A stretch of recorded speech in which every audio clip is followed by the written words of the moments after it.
ప్రభునందు ప్రేమైనటువంటి వారలారా, ప్రభు అయిన యేసుక్రీస్తు నామమున మీ అందరికీ శుభములు తెలియచేయుచు ఉన్నాను. ఈ సమయంలో మనము కీర్తనల గ్రంథము 11వ కీర్తన 3వ వచనాన్ని చదువుకొని కొద్ది నిమిషాలు ధ్యానించుకొనబోతూ ఉన్నాము. పునాదులు పాడైపోగా నీతిమంతులేమి చేయగలరు? పునాదులు పాడైపోగా నీతిమంతులు ఏమి చేయగలరు? ఈ 11వ కీర్తన దావీదు రచించాడని మనకందరికీ తెలియను. అయితే ఈ కీర్తన ఖచ్చితంగా ఎప్పుడు రాశాడో అన్న సంగతి మాత్రము పూర్తిగా మనకు తెలియకపోవచ్చు. మొదటి సమూయేలు గ్రంథము 23వ అధ్యాయము 13, 14 వచనాలను ఆధారం చేసుకొని సౌలు రాజు దావీదును చంపటానికి తరుముతూ ఉన్నప్పుడు అరణ్యములో ఉండి ఈ అనుభవాన్ని ఆయన పురస్కరించుకొని ఈ మాటలు వ్రాసి ఉండవచ్చు అని మనము గ్రహిస్తూ ఉన్నాము. ఈ కీర్తనలో దావీదు ఏమంటూ ఉన్నాడంటే, యెహోవా శరణుజొచ్చి ఉన్నాను, పక్షివలే నీ కొండకు పారిపోము అని మీరు నాతో చెప్పుట ఎలా? దావీదు యొక్క ప్రాణాన్ని తీసుకోవాలని సౌలు ప్రయత్నం చేస్తూ ఉన్నప్పుడు దావీదు యొక్క స్నేహితులు మరి ఇచ్చినటువంటి సలహా ఏంటంటే, పక్షిరాజు వలె నీవు కొండకు పారిపోము, పునాదులే పాడైపోగా నీతిమంతులు ఏమి చేయగలరు అని వారు పలికినటువంటి ఈ మాట ఈ యొక్క సమయంలో మనము ధ్యానించుకొనబోతూ ఉన్నాము. పునాదులే పాడైపోగా నీతిమంతులు ఏమి చేయగలరు అని అనేక మంది నిరాశలో నిస్పృహలో ఉన్నారు. నేటి క్రైస్తవ సంఘాల్లో సంస్థల్లో గమనించినట్లయితే సేవలో ఎన్నో ఆటంకాలు, ఇబ్బందులు, కష్టాలు ఎదుర్కొంటూ పునాదులే పాడైపోగా మనం ఏం చేయగలము అని అంటూ ఉన్నారు. వాస్తవంగా మనము 2వ తిమోతి పత్రిక 2వ అధ్యాయము 19వ వచనములో చూసినట్లయితే దేవుని యొక్క పునాది స్థిరమైనది అని పౌలు అక్కడ మనకు తెలియపరుస్తూ ఉన్నాడు. అక్కడ సందర్భం ఏమిటి అని అంటే, దేవుడు పునాది వేశాడు, దేవుని వాక్యము ప్రకటించబడింది. అబద్ధ బోధకులు వారు ఎన్ని బోధించినా కూడా, సాతానుడు ఎంతమందిని అటాక్ చేసినా కూడా ఈ స్థిరమైనటువంటి పునాదిని వారు ఏమి చేయలేరు అనేటువంటి సందర్భంలో దేవుని యొక్క పునాది స్థిరమైనది అని తెలియపరుస్తూ ఉన్నాడు. ఇక్కడ దావీదు పునాదులు పాడైపోయాయి, ఇక నేనేం చేయగలను, పారిపోయేది తప్ప మరి ఇంకేమీ లేదు అని చెప్పటం లేదు. అయితే ఆయన చెప్పేది ఏమిటి అని అంటే, పునాదులు పాడైపోయినాయి అని మనం అనుకున్నా కూడా నీతిమంతులైనటువంటి వారు ఆ పునాదులను తిరిగి పునరుద్ధరించటానికి, పాడైపోయినటువంటి పనిని నిలువబెట్టడానికి, సరిచేయటానికి ఏమైనా చేయగలరు అనేటువంటి విషయాన్ని తెలియపరుస్తూ ఉన్నాడు. పునాదులు పాడైపోయినా, ఒకవేళ సేవ దెబ్బతిన్నది అని నేను అనుకున్నా, సాతానుడు ప్రవేశించాడు, మరి గందరగోళమైనటువంటి పరిస్థితి సంఘాల్లో ఉన్నది, సంస్థల్లో ఉన్నది అని అనుకున్నా కూడా, అలాంటి సిచ్యువేషన్లో నీతిమంతులు ఆ స్థితి నుండి పారిపోకూడదు అనేటువంటి విషయాన్ని మనము జ్ఞాపకం చేసుకుంటూ ఉన్నాం. మత్తయి సువార్త 10వ అధ్యాయము 23వ వచనము ప్రకారము మనం గమనించినట్లయితే, ప్రభు అయిన యేసుక్రీస్తు ఏమన్నాడు అని అంటే, మనం సువార్త ప్రకటిస్తూ ఆయా గ్రామాలకు, పట్టణాలకు వెళ్ళినప్పుడు ఏ పట్టణంలోనైనా వారికి ఇష్టం లేక మనల్ని హింసిస్తూ వ్యతిరేకించినప్పుడు ఆ పట్టణాన్ని విడిచిపెట్టి వేరొక పట్టణానికి పారిపోమని చెప్తూ ఉన్నాడు. కనుక క్రైస్తవ సేవలో మరి కొన్ని సందర్భాల్లో పారిపోవలసినటువంటి అవసరం ఉంటుంది. మరికొన్ని సందర్భాల్లో అది ఎటువంటి సిచ్యువేషన్ అయినా, పరిస్థితి అయినా పారిపోకుండా నీతిమంతులు పాడైపోయినటువంటి పునాదులను తిరిగి కట్టడానికి మరి స్థిరంగా ఉండాలా అనేటువంటి విషయాన్ని మనము జ్ఞాపకము చేసుకుంటూ ఉన్నాం. ఆ పాడైనటువంటి పునాదులను కట్టడానికి అసత్యముతో, అబద్ధ బోధకులతో, చీకటి శక్తులతో మనం పోరాడాలి అనేటువంటి విషయాన్ని మనం చూస్తూ ఉన్నాము. ఈ కీర్తనల గ్రంథము 11వ అధ్యాయములో దావీదుకి ఇవ్వబడినటువంటి సలహాకు దావీదు ఏమంటూ ఉన్నాడు అని అంటే, పునాదులు పాడైపోయినా, సౌలు రాజు చెడ్డవాడైనా దేవుడు నన్ను ఏర్పాటు చేసుకున్నాడు గనక నేను ఎవరికి భయపడను అనేటువంటి విషయాన్ని తెలియపరుస్తూ ఉన్నాడు. దుష్టులు విల్లెక్కు పెట్టి ఉన్నారు, చీకటిలో యథార్థ హృదయాల మీద వేయుటకై తమ బాణములు నారియందు సంధించి ఉన్నారు. అయినా కూడా నేను భయపడను, 3వ వచనములో నేను విసుగు చెందను అనేటువంటి విషయాన్ని తెలియపరుస్తూ ఉన్నాడు. మన యొక్క నమ్మకం ఏమిటి అని అంటే, పునాదులు పాడైన సేవ అనేటువంటిది అది దేవునిది గనుక, సంఘము అనేటువంటిది అది ప్రభువుది గనుక దానిని బాగు చేయటానికి అవసరమైనటువంటి నాయకులను, పరిస్థితిని దేవుడే కల్పిస్తాడు. ఈ కీర్తనకారుడు ఏమంటున్నాడు అని అంటే, పునాదులు పాడైపోయాయి నిజమే, కానీ యెహోవా తన పరిశుద్ధాలయములో ఉన్నాడు. యెహోవా తన పరిశుద్ధాలయములో ఉన్నాడు. ఈ సేవ అంతటిని కూడా ఆది నుండి అంతం వరకు దేవుడు జరిగిస్తూ ఉన్నాడు. ఆ సేవను చేయటానికి ఆయన దాసులను ఆయన వాడుకుంటూ ఉన్నాడు. యెహోవా తన పరిశుద్ధాలయములో ఉన్నాడు. నా స్నేహితులారా, మీరు నాకు ఇలాగూ సలహా ఇస్తున్నారు. అయితే నా నమ్మకం ఏంటంటే, యెహోవా ఆయన పరిశుద్ధాలయంలో ఉన్నాడు. అంటే దేవుని యొక్క సన్నిధి నాతో ఉన్నది. అంత మాత్రమే కాకుండా 4, 5, 6 వచనాల్లో మనము గమనించినట్లయితే, యెహోవా సింహాసనము ఆకాశమందున్నది. యెహోవా సింహాసనము ఆకాశమందున్నది.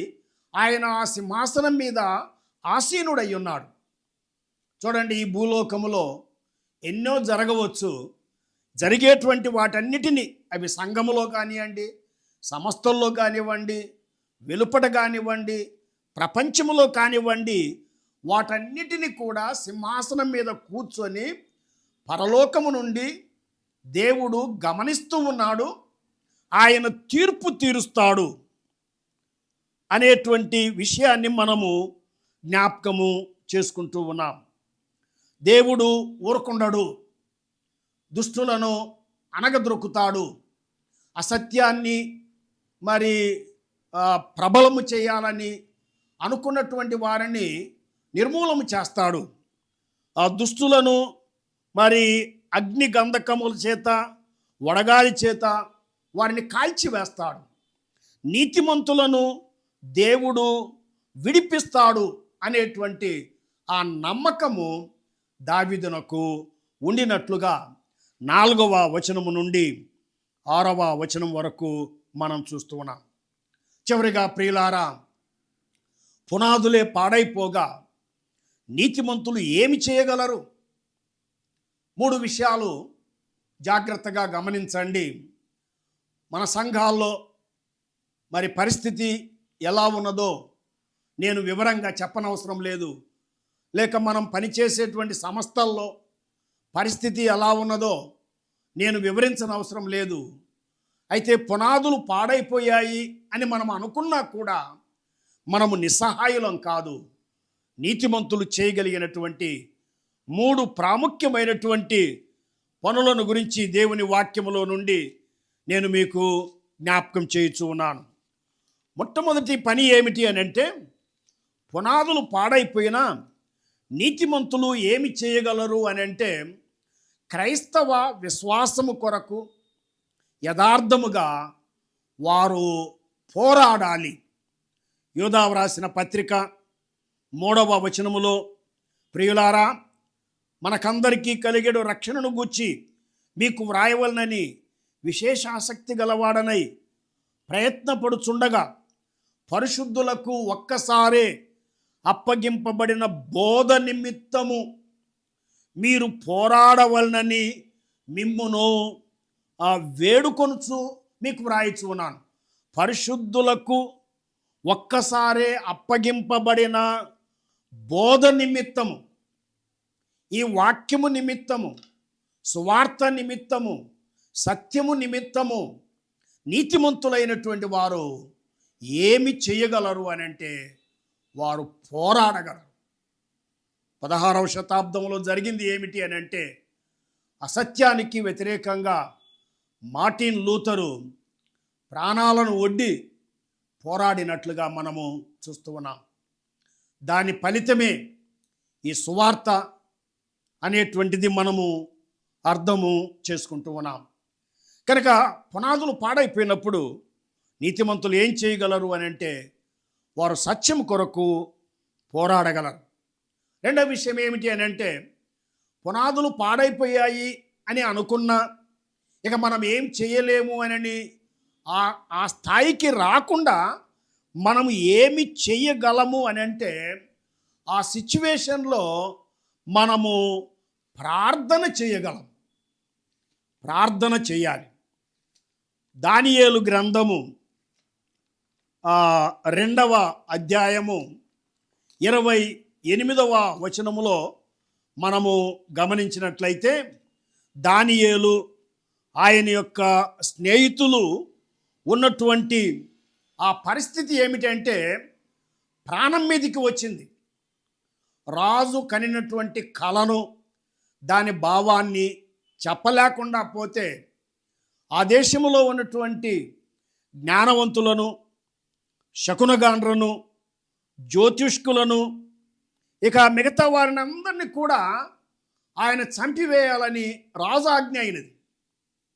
అయితే ఆ కోవకు చెందినటువంటి వారిలో మరి దానియేలు, షడ్రకు, మేషకు, అబేద్నెగోలు ఉన్నారు. ఈ సంగతి వారు తెలుసుకొని వారు చేయగలిగింది ఏమిటి అని అంటే, పరలోకమందు సింహాసనం మీద ఆసీనుడైనటువంటి దేవునికి ప్రార్థన చేశారు. ఆ దేవుడు మర్మములను బయలుపరిచాడు. ఒక దేవుడు ఉన్నాడు, మేము నమ్మిన దేవుడు ఉన్నాడు. ఓ రాజా, నువ్వు కనినటువంటి కలను కానీ దాని భావాన్ని కానీ మేము చెప్పలేము, కానీ అయితే ఆ మర్మాలను బయలుపరచగలిగినటువంటి దేవుడు పరలోకమందు ఉన్నాడు అని వారు ప్రార్థన చేశారు. వారు ప్రార్థన చేసినప్పుడు దేవుడు ఆ కలను, ఆ కల భావాన్ని దానియేలుకు దేవుడు తెలియపరిచాడు. పునాదులు పాడైపోయినప్పుడు మనము చేయవలసినటువంటి రెండవ పని ఏమిటి అని అంటే, పట్టుదలతో ప్రార్థన చెయ్యాలి. మూడవ పని ఏమిటి అని అంటే, పునాదులు పాడైపోయినప్పుడు మన చేతులతో కష్టపడి పని చేయాలి. ఈ విషయాన్ని మనం ఎక్కడ నేర్చుకుంటున్నామంటే, నెహెమ్యా గ్రంథము, ఎజ్రా గ్రంథంలో నేర్చుకుంటున్నాం. ఎజ్రా కాలంలో కొంతమంది తిరిగి వచ్చారు. దానికంటే ముందుగా జెరుబ్బాబెలు, జాషువా కాలంలో వచ్చినటువంటి వారు, ఎజ్రా కాలంలో వచ్చినటువంటి వారు దేవాలయాన్ని కట్టారు. అయితే ఆ పట్టణము చుట్టూ ఉండవలసినటువంటి ఆ గోడలు కట్టబడలేదు. అయితే ఆ దుస్థితిని మరి నెహెమ్యా ఎరిగినటువంటి వాడై ఆయన చేయగలిగినటువంటి పని ఏమిటి అని అంటే, ఆయన ముందుకు వచ్చి రాజు దగ్గర సెలవు తీసుకొని ఆయన యెరూషలేమునకు వచ్చి ఆ చుట్టూ కట్టవలసినటువంటి గోడలను కట్టాడు. మరి నెహెమ్యా గ్రంథము 13 అధ్యాయాలు మనం చదివినట్లయితే నెహమ్య మరి ఒక్క రూపాయి కూడా జీతము తీసుకోకుండా ఆ గోడలను కట్టడానికి రాత్రింబగళ్ళు ఎలాగూ శ్రమించి పనిచేశాడో మనం చూస్తూ ఉన్నాం. పునాదులు పాడైపోయిన మనం ఏమి చేయగలము అంటే వాటిని పునరుద్ధరించటానికి దేవుని యొక్క హస్తాల్లో మనము సాధనములుగా వాడబడతాము. దేవుడు మనల్ని వాడుకుంటాడు. ఆ విశ్వాసముతో మనం ముందుకు సాగాలని మరి ఈ సమయంలో నేను మీకు జ్ఞాపకం చేస్తూ, పునాదులు పాడైపోయాయి, అయితే నీతిమంతులు ఏమి చేయలేరు కాదు, కానీ ఏదైనా నీతిమంతులు చేయగలరు. నీతిమంతులు చేయగలిగినటువంటిది ఏమిటి అని అంటే సత్యం కొరకు పోరాడగలరు, ఆ పరిస్థితిని మార్చమని దేవునికి ప్రార్థన చేయగలరు. మరి వారు చేయగలిగినటువంటి పని స్వయాన వారు చేసి పాడైనటువంటి ఆ పనిని తిరిగి పునరుద్ధరించి దేవుని రాజ్యాన్ని విస్తరింపచేయటానికి, సువార్తను ప్రకటించటానికి, సాతాను యొక్క నోరును ముయించటానికి దేవుడు నీతిమంతులను వాడుకుంటాడు గనుక నీతిమంతులైనటువంటి వారు అధైర్యపడక, దుష్టుల మీద దేవుడు విల్లు వెక్కుబెట్టి ఉన్నాడని ఎరిగినటువంటి వారమై దేవుడు మనకిచ్చినటువంటి అవకాశాన్ని సద్వినియోగం చేసుకొని పాడైనటువంటి పునాదులను తిరిగి కట్టడానికి ముందుకు రావాలని దేవుడు మనందరికీ కూడా పిలుపును ఇస్తూ ఉన్నాడు. ఈ యొక్క సందేశాన్ని దేవుడు ఆశీర్వదించునుగాక. ఆమేన్.